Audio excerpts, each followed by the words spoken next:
ರೀತಿ ಈ ಸಂಘಟನೆಯ ಉಪಾಧ್ಯಕ್ಷರಾಗಿ ಯತೀಶ್ ಅವರು ಕೂಡ ಬಂದಿರ್ತಾರೆ, ಅವರು ಕೂಡ ಸ್ವಾಗತವನ್ನು ಕೊಡ್ತಾ ಇದ್ದಾರೆ. ನಾನು ಜೈ ಕನ್ನಡ ಮಾತೃಭೂಮಿಯ ರಾಜ್ಯಾಧ್ಯಕ್ಷರು ವಿರೂಪಾಕ್ಷ ಪ್ರಭು ಅಂತೇಳಿ.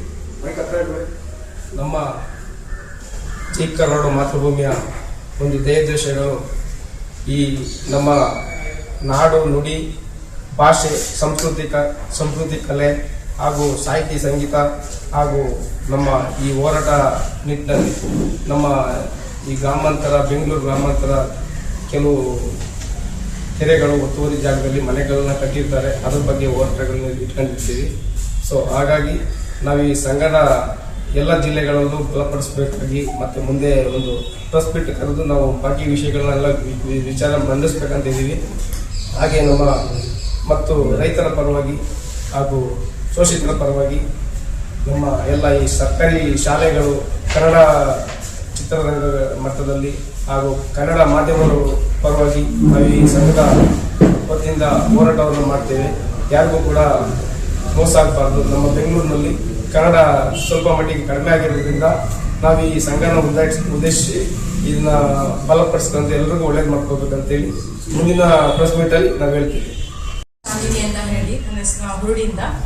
ಸೊ 2025ರಲ್ಲಿ ಜೈ ಕನ್ನಡ ಮಾತೃಭೂಮಿ ಸಂಘಟನೆ ಸ್ಥಾಪನೆ ಆಗಿದೆ, ಅಧಿಕೃತವಾಗಿ ಅನೌನ್ಸ್ಮೆಂಟ್ ಕೂಡ ಆಗಿದೆ. ಸೊ ನಾನು ಮುಂದೆ ಹಾಸನ ಜಿಲ್ಲೆಯ ಜಿಲ್ಲಾಧ್ಯಕ್ಷರಾಗಿ ಮುಂದುವರಿತಾ ಇದ್ದೀನಿ. ಸೊ ನಮ್ಮ ಮೂಲ ಉದ್ದೇಶ ನಮ್ಮ ಗವರ್ನಮೆಂಟ್ ಸ್ಕೂಲ್ಗಳಲ್ಲಿ ಏನೇ ಪ್ರಾಬ್ಲಮ್ಸ್ಗಳಿದೆ ಅದನ್ನ ಡೆವಲಪ್ಮೆಂಟ್ ಮಾಡಬೇಕಾಗಿರುತ್ತೆ. ಹಾಗೆ ಖಾಸಗಿ ಶಾಲೆಗಳಲ್ಲಿ ಹೆಚ್ಚು ಕನ್ನಡಗಳನ್ನು ಬಳಸಬೇಕಾಗಿ ಉದ್ದೇಶವನ್ನು ಇಟ್ಕೊಂಡಿದ್ದೀವಿ.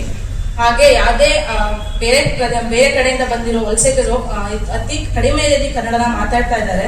ಸೊ ಅದ್ರ ಕಡೆ ಹೆಚ್ಚು ಗಮನ ಕೊಡಬೇಕಾಗಿ ತೀರ್ಮಾನ ಮಾಡಿಕೊಂಡು ಈ ಮುಖ್ಯ ಉದ್ದೇಶಗಳನ್ನ ಇಟ್ಕೊಂಡಿದ್ದೀವಿ. ನಾವು ನಮ್ಮ ಕನ್ನಡಿಗರ ಪರವಾಗಿ ನಾವು ಎಲ್ಲೋ ಒಂದ್ ಕಡೆ ಧ್ವನಿ ಎತ್ತಿ ಮಾತಾಡಬೇಕು ಅಂತ ಹೇಳಿ ನಾವು ಈ ಸಂಘನ ಮಾಡಿದ್ದೀವಿ. ಹಾಗಾಗಿ ಇಲ್ಲೇನಾಗಿದೆ ಅಂದ್ರೆ ನಾವು ಬೆಂಗಳೂರಿಗೆ ಸಾಮಾನ್ಯವಾಗಿ ಬರುವಾಗ ಒಂದು ಬಸ್ಸಲ್ಲಾದ್ರೂ ಕೂಡ ನಮ್ಮ ಕನ್ನಡಿಗರು ಎರಡು ಜನ ಇರ್ತಾರೆ, ಪರಭಾಷಿಕರು 10 ಜನ ಇರ್ತಾರೆ. ನಾವಲ್ಲಿ ಪ್ರಶ್ನೆ ಮಾಡುವಾಗ ನಮ್ಮನ್ನು ಅವರು ವೇಗವಾಗಿ ಮಾತಾಡ್ತಾರೆ. ಅದು ಆ ನಿಟ್ಟಿನಲ್ಲಿ ನಾವು ಏನು ಮಾಡೋದು, ನಾವು ಇದನ್ನ ವಿರೋಧವಾಗಿ ನಾವು ಯಾಕೆ ಮಾಡಬಾರ್ದು ಅನ್ನೋ ದೃಷ್ಟಿಯಲ್ಲಿ ನಾವು ಮಾಡಿದ್ವಿ. ಸೊ ಇಲ್ಲೇನಾಗಿದೆ ಅಂದ್ರೆ ಬೆಂಗಳೂರಲ್ಲಿ ಕನ್ನಡ ಕಮ್ಮಿ ಆಗಿದೆ.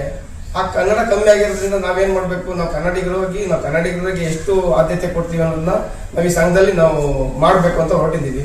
ಎಷ್ಟು ಮಟ್ಟಿಗೆ ಒಳ್ಳೇದ್ ಮಾಡ್ತೀವೋ ಗೊತ್ತಿಲ್ಲ, ಬಟ್ ಒಳ್ಳೇದ್ ಮಾಡ್ಬೇಕು ಅಂತ ಹೊರಟಿದ್ದೀವಿ. ಅದಕ್ಕೆ ನಿಮ್ಮ ಮಾಧ್ಯಮದವರ ಸಹಕಾರ ಮತ್ತೆ ನಮ್ಮ ಕನ್ನಡಿಗರ ಸಹಕಾರ ಪ್ರತಿಯೊಂದು ನಮ್ಗೆ ಬೇಕಾಗಿದೆ. ಯಾಕಂದ್ರೆ ಈಗ ನೋಡಿ, ಈಗ BBMP ಆಗಿರ್ಬೋದು ಮತ್ತೆ ಯಾವುದೇ ಅಧಿಕಾರಿಗಳಾಗಿರ್ಬೋದು, ಈಗ ಹಳ್ಳಿಗಳಲ್ಲಿ ತಾಲೂಕ್ ಪಂಚಾಯತ್ ಆಗಿರ್ಬೋದು, ನಾಡ್ ಕಚೇರಿಗಳಾಗಿರ್ಬೋದು, ಗ್ರಾಮ ಪಂಚಾಯತಿಗಳಾಗಿರ್ಬೋದು, ಅಲ್ಲಿ ಏನಾಗಿದೆ ಅಂದ್ರೆ ಎಲ್ಲ ಅಧಿಕಾರಿಗಳೇ ದುರುಪಯೋಗ ಪಡಿಸ್ಕೊಳ್ತಿದ್ದಾರೆ. ಎಲ್ಲ ಇದನ್ನ ಅವರು ಸಾಮಾನ್ಯ ಜನಗಳಿಗೆ ವರ್ಗಗಳಿಗೆ ಅವರಿಗೆ ಏನಾಗಿದೆ, ಮೂಲಭೂತ ಸೌಕರ್ಯಗಳು ಕಡಿಮೆ ಆಗ್ತಿದೆ. ಎಲ್ಲ ಏನಾಗಿದೆ, ಈಗ ನಾಡ್ ಕಚೇರಿ ಒಂದು ಫೈಲ್ ಮಾಡುವಾಗ ಏನಾಗುತ್ತೆ, ಒಂದು ವಾರ ಫೈಲ್ ಕೊಟ್ಟಾಗ 3 ತಿಂಗಳಾದ್ರೂ ಫೈಲ್ ನ ಮಾಡಲ್ಲ. ಪಾಪ ಹಳ್ಳಿ ಜನ ಏನ್ ಮಾಡ್ತಾರೆ, ಡೈಲಿ ಹೋಗ್ತಾರೆ, ದಿನ ಬಸ್ ಚಾಲಕ ಹೋಗ್ತಾರೆ, ಅವರಿಗೆ ನೆಟ್ವರ್ಕ್ ಇಲ್ಲ ಅಂತ ಅನ್ನೊಂದು ಇದನ್ನ ಹೇಳ್ತಾರೆ ಅಧಿಕಾರಿಗಳು. ಹಾಗಾಗಿ ಆಮೇಲೆ ನಮ್ಮ ಈಗ ಏನಾಗಿದೆ, ಈಗ BBMP ಅವರು ಅಲ್ಲಿ ಏನಾಗಿದೆ, ಸ್ವಲ್ಪ ಭ್ರಷ್ಟಾಚಾರಗಳು ತುಂಬಾ ತುಳುಕ್ತಿದೆ. ಜೈ ಕನ್ನಡ ಮಾತೃಭೂಮಿ ಸಂಘದ ಗೌರವಾಧ್ಯಕ್ಷರಾಗಿ ನೇಮಕಗೊಂಡಿದ್ದೇನೆ. ನಾನು ನಮ್ಮ ಈ ಸಂಘ ನೂತನವಾಗಿ 2025 ನವೆಂಬರ್ ತಿಂಗಳಲ್ಲಿ ಅನುಷ್ಠಾನಕ್ಕೆ ಬಂದಿದೆ. ಸಂಘದ ಉದ್ದೇಶ, ನಾನು ಅವರಿಗೆ ನಮ್ಮ ಸಂಘಕ್ಕೆ ಸಲಹೆ ಕೊಡ್ತಾ ಇರ್ತೀನಿ.